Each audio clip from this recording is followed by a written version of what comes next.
झारखंड से रतन जी, स्वागत है आपका। जी, मैं रतन तन्हा। जी सर, बताइए। स्नेहिल आशीर्वाद। जी और हकीम साहब, जय भारत। जय भारत, जय हिंद, जय भीम, जय जी। रतन टाटा। शैलजा जी, आप कुछ नोट करेंगी? जी सर, बताइए। अरे हकीम साहब, वैसे तो ये गुजारिश है, लेकिन मेरी नजर में ये आपके शान में गुस्ताखी है। आप जो भी नुस्खा बताते हैं हम नाचीजों के लिए, जी तो देश के विभिन्न भागों से विभिन्न भाषाई लोग, किसी की आवाज आती है, किसी की आवाज समझ में नहीं आती है, और किसी की हवा निकलती है, तो कोई जोर से बोलता है तो कोई कम बोलता है। आप दोनों से गुजारिश है कि आप उस बीमारी का नाम दो एक बार जरूर लें। मैं कई एक बार नोट किया हूं आपका नुस्खा, लेकिन जब फिर वही पता नहीं चल पाता कि बीमारी किस बीमारी के लिए ये है। तो शैलजा जी से भी गुजारिश है, आपसे भी गुजारिश है कि लास्ट में जो आप बोलते हैं कि आपका रोग मुकम्मल ठीक हो जाएगा, उसके जगह जरूर बीमारी का नाम लें। ये इल्तिजा है मेरी। ठीक है, बहुत शुक्रिया। दूसरी बात है, जी। पहले सिरका एलोवेरा का सिरका 21 दिन हो गया है, समझे ना सर, दिया हुआ धूप में। मैंने एलोवेरा काट दिया हुआ हूँ, वो सिरका बनाना है, लेकिन अभी इस वक्त कहीं नहीं मिल रहा है इसका रस। तो उसके विकल्प में क्या दूं अब उसमें? और तीसरी बात है कि आपने गाय बगाए कभी कहा था कि नमक, जैतून और गोंद मोरिंगा एक साथ इस्तेमाल ना करें। ये मेरे को समझ में नहीं आया। एक साथ इस्तेमाल का अर्थ क्या होता है कि एक साथ मिला करके खाना, या एक दिन में अगर मैं उसे आधे घंटे के दूरियां पर ले रहा हूँ तो क्या ले सकता हूँ, या उस दिन नहीं ले सकता? ये दोनों में से किसी एक को ले सकता हूँ। ठीक है। और कोई सवाल? और सवाल सर, आपसे रास्ता नहीं था, अब हुजूर बात निकली है तो बहुत दूर तक लग जाएगी। अच्छा देखिए, हाँ, कहीं ना कहीं हमसे भी गलतियां हो जाती हैं, लेकिन अब ये आसानी हो गई कि जो भी हमारी बातचीत होती है वो हम फेसबुक पर डाल देते हैं। तो आप ये सारे नुस्खे, जो मेरी और आपकी बात हो रही, ये भी सीधा फेसबुक पे जाएगा। आप हकीम सुलेमान फेसबुक को लाइक, सब्सक्राइब जो भी करना चाहें करें। तो ये सारे नुस्खे जो भी बताता हूँ वो जाते हैं फेसबुक पे, हकीम सुलेमान खान के, या यूट्यूब पर देखें ये सारी बातचीत। तो दोहराना, और क्योंकि वक्त बहुत कम होता है, लंबी बात किसी से होती नहीं, एक आदमी से के लिए सिर्फ 2 मिनट होते हैं चैनल की तरफ से, तो उसमें जितनी भी बात कर सकते हैं करते हैं। बहरहाल हम कोशिश करेंगे। नमक, जैतून, गोंद, मोरिंगा एक साथ। हाँ, मैं वैसे तो नुकसान नहीं है, ले सकते हैं। एक दिन में अलग अलग वक्त में ले लें, अच्छा रहेगा।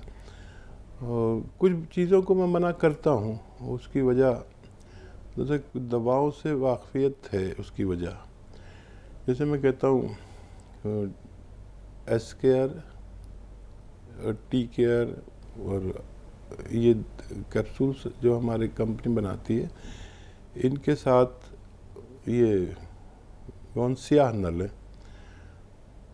तो तकरीबन 1 से असरात वाली चीज़ें एक साथ लेने के लिए मना करता हूँ। लेकिन लें तो कोई नुकसान ना हो, मैं ऐसा कहता हूँ। लेकिन मैं क्योंकि दवाओं के बिल्कुल अंदर रूह तक से वाकिफ़ हूँ, उनके असरात से वाकिफ़ हूँ, मैं इसलिए कहता हूँ ले सकते हैं, लेकिन फासला रखें तो बहुत अच्छा। सुबह और शाम में लें तो फ़ायदा मुमकिन है। एलोवेरा को लेके सवाल था। हाँ, ईस्ट के लिए आपने कहा था, तो ईस्ट तो पंसारी दुकान पे मिल जाती है, और या फिर ज़्यादा दिन तक उसको सड़ाना पड़ेगा, यानी उसे बंद करके धूप में रख दीजिए। धूप आए, बरसात आए, उस पर उतरने दीजिए, और चलने दीजिए, और फिर 3 महीने में आप देखेंगे कि वो धीरे धीरे खट्टा होने लगा, और जितना पुराना होता है सिरका उतना तेज़, उतना काला होता चला जाता है। तो वैसे तो कम से कम 1 साल का होना चाहिए, लेकिन जल्दबाजी के लिए लोग 3 महीने में इसको इस्तेमाल कर लेते हैं। इस्तेमाल कर सकते हैं, लेकिन अगर आप साल भर इसे रखें तो फिर ये अजीब व गरीब सिरका होता है, बहुत तेज़, बहुत काला सा ब्राउनिश बन जाता है। आप इस तरह कर सकते हैं। एक दो सड़ाने के 2 ही तरीके, एक कुदरती, एक गैर कुदरती। यानी बाहर से कीटाणु डालते हैं तो वो उसमें जाकर जल्दी से उसको काम करवाते हैं। हकीम साहब, बहुत सारे ऐसे दर्शक हैं जो घर में ही सिरका बनाना चाहते हैं, और बहुत सारे लोग आपसे तरकीब भी पूछते हैं कि कैसे कैसे बनाना चाहिए। तो घर में ही सिरका बनाना क्या इतना आसान है? क्योंकि जब आप सिरके बनाते हैं तो आप पूरी एक जांच पड़ताल करते हैं, हर एक चीज़ ओरिजिनल होनी चाहिए, और वो एक स्वाद भी होता है जो आना बहुत ज़रूरी है अगर हम जैतून का सिरका बना रहे हैं या फिर एलोवेरा का सिरका बना रहे हैं। देखिए, जैतून का तो कोई बना ही नहीं सकता जी। जैतून इतना महंगा है, और जिन लोगों का विदेशों से ताल्लुक है, फिर वहाँ से उसका जूस आना, और एक पूरा प्रोसीजर है। तो यहाँ इंडिया में क्या करते हैं, तो जैतून ही नहीं डालते उसमें जी। तो ये करते हैं, और लोग नकली बहुत बेच रहे हैं, और विदेशों में लोग डाल लेते हैं। वहाँ पर तो जैतून मिलता है, सलाद की तरह लोग जैतून खाते हैं, लेकिन जैतून का सिरका हिंदुस्तान में बनाना बड़ा मुश्किल है, क्योंकि यहाँ पैदा नहीं होता, और वहाँ से जो प्रोसीजर है वो इतना मुश्किल है कि आदमी सोचता है कि मैं बनाऊँ ही नहीं। वो तो हमारे पास सारा इंतज़ाम है, इसके सिस्टम्स होते हैं, पूरा प्रोसीजर होता है। वो मेरी तो एक फैक्ट्री बस इसी काम के लिए है, जो मेरे गांव में फैक्ट्री है वो सिर्फ यही इसी काम के लिए। फिर और जगहों पर भी मैं 1 से ज़्यादा फैक्ट्रियां हैं मेरी, तो उनमें जांच परख ये सब बड़ा चक्कर है। इसलिए तो मैं परेशान हो जाता हूँ कि जो भी चीज़ मैं बताता हूँ लोग उससे मिलती जुलती चीज़ लोगों को देने लगते हैं, और वो अगर किसी को फ़ायदा ना हो तो मैं बड़ा शर्मिंदा होता हूँ, क्योंकि मेरे बताने से बेशतर लोगों को भगवान फ़ायदा देता है। अगर किसी को नकली मिल जाए, नहीं हो, तो मैं कहता हूँ मेरी जिम्मेदारी नहीं है, आप असली हासिल करें तो फ़ायदा उठाएं। और इसीलिए करोड़ों लोग हिंदुस्तान में और बैरून हिंद, बाहर हिंदुस्तान से बाहर भी, जिसको फ़ायदा हो गया वो मेरा हो गया। बस यही मेरा काम है, असली दवाएं लोगों तक पहुंचाना, नुस्खे घरेलू। और ऐसा कोई करता नहीं है, शायद मैं ही करता हूं जो घरेलू नुस्खे ज़्यादा बताता हूं। जी। दिल्ली से हैं माया जी, स्वागत है आपका। नमस्कार बेटा। जी नमस्कार मैम। 2-3 सवाल हैं बेटा मेरे, आराम से सुन लेना। जी मैम। पूछना है मुझे, हकीम साहब से बात करा देना। जी माया जी, आपका स्वागत है, बताइए क्या सवाल है। नमस्कार हकीम जी। जय हिंद। तो बड़ा लड़का है मेरा, वो खा रहा है गोंद पिया, 3 महीने हो गए खाते हुए। अब उसको मतलब 2 दिन का और हो गया है, उसको मंगाना पड़ेगा। कमर में तो आराम है, पर दोनों पैरों में भी आराम नहीं है। ठीक है। तो मुरा इनके ऊपर जो गांठ होती है इनमें दर्द है, इनमें आराम नहीं है, तो उसके लिए दोबारा मंगाना पड़ेगा ये डिब्बा। जी जी। और दूसरी बात, वो दही छाछ खा लेता है, कोई नुकसान तो नहीं हो? हाँ, उनको शायद नुकसान नहीं होगा। अगर वो उनको खांसी, नज़ला, बलगम, छींके नहीं आती हैं तो नुकसान नहीं होना चाहिए। अच्छा। और दूसरा सवाल ये है कि जो मैंने हमारे पति हैं जो खा रहे हैं चिया गोंद, उन्हें आराम है वैसे बहुत, पर दूसरी ये घुटन पे के पैर टेढ़े हो गए हैं, वो सीधे होंगे या नहीं होंगे? तीसरा ये है, मैंने जो कलौजी का वो मंगाया ना सिरका, तो उस दिन बकरी आपसे तो बताया आपने कि इस्तेमाल करा, तो मैंने 2 दिन कराया था, तो मेरे सूजन सी हो गई, नसें तराने लगी, फिर मैंने बंद कर दिया। कौन सी आई खा रही हूँ, वो खाऊं या न खाऊं? गांठ है मेरे पैरों में, दोनों में नसन पे, और अब दर्द करती हैं, वैसे दुखती हैं, वैसे तो कुछ नहीं है परेशानी, दुखती हैं चलने में। ठीक है, ठीक है। ये 2-3 सवाल हैं ये। हाँ, देखिए एक बार और इस्तेमाल करके देखें सिरका, और सिरका लें तो उसमें 1 या 2 चम्मच सिरका और 1 चुटकी खाने का सोडा मिला के तब इस्तेमाल करके देखें।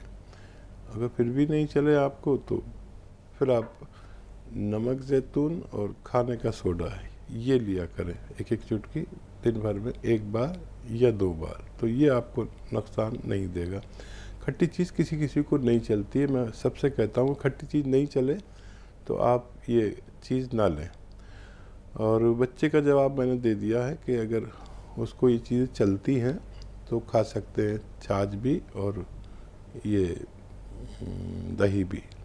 और नहीं चलती है खट्टी चीज़, जिसको नहीं चलती उसको नहीं चलती है, लेकिन इस रोग में आप देख लें कि उनको आदत है और कोई नुकसान नहीं होता तो कोई बात नहीं, खा सकते हैं। गौनसिया और मंगा लीजिए, उनके लिए फ़ायदा है। और बच्चे से बस वही आप सबसे रिक्वेस्ट यही है कि वेस्टर्न टॉयलेट ज़रूर इस्तेमाल करें, वरना फिर आपको देर में फ़ायदा होता है, कम फ़ायदा होता है, वो ज़रूर लगवा लें। आपके हस्बैंड की कैफियत कितनी अच्छी है और स्ट्रक्चर कितना अच्छा है, कितना फ़ायदा हो रहा है कितने दिन में, आप इससे आप अंदाज़ा लगा सकते हैं। ये आप गौनसिया हो या इससे ताल्लुक़ रखने वाली दवा हो, 5 महीने भी खा सकते हैं, 6 महीने भी खा सकते हैं, 1 साल भी खा सकते हैं। अगर हर महीने 10-20% फ़ायदा होता है तो फिर रोकिए नहीं, पूरा फ़ायदा उठा कर ही इसे बंद करें।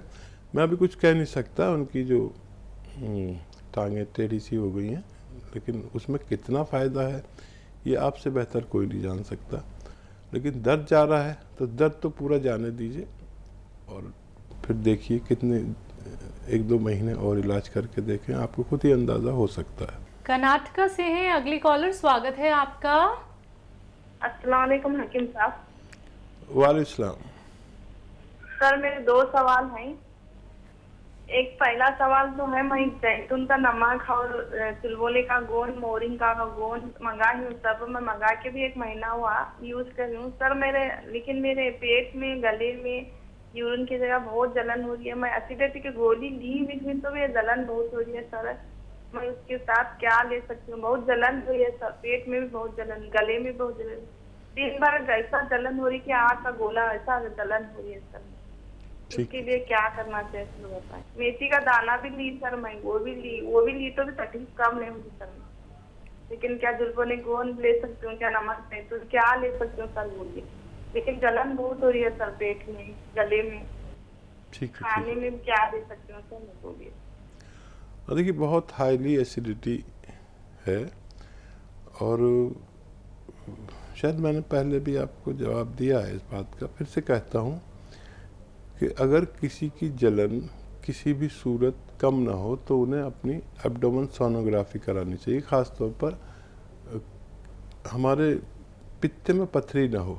जब हमारे पित्ते में पथरी होती है तो फिर किसी सूरत काबू नहीं आता, कुछ भी खा लो एकदम परेशानी।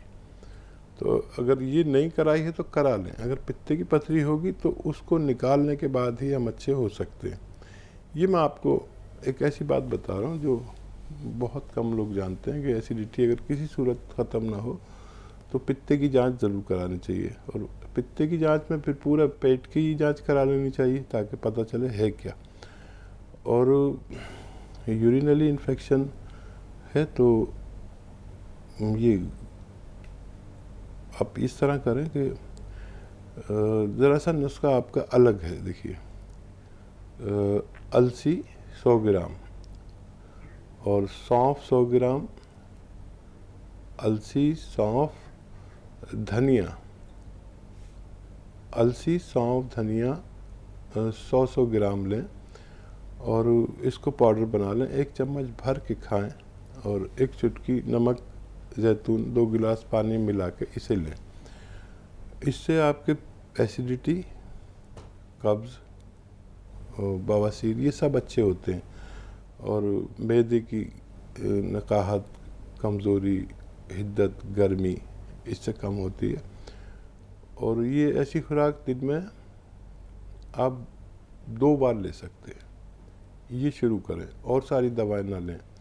अगर लेनी पड़े तो एलोपैथिक दवा से अगर आपको एसिडिटी में फ़ायदा होता है तो वो भी लें साथ में, और ये लगातार हफ्ता 10 दिन लें, उसमें एक रिज़ल्ट आता है। अगर उसमें रिज़ल्ट आ गया तो फिर आपको धीरे धीरे फ़ायदा मुमकिन है। जब तक एसिडिटी कंट्रोल नहीं होती, गले में भी परेशानी रहेगी।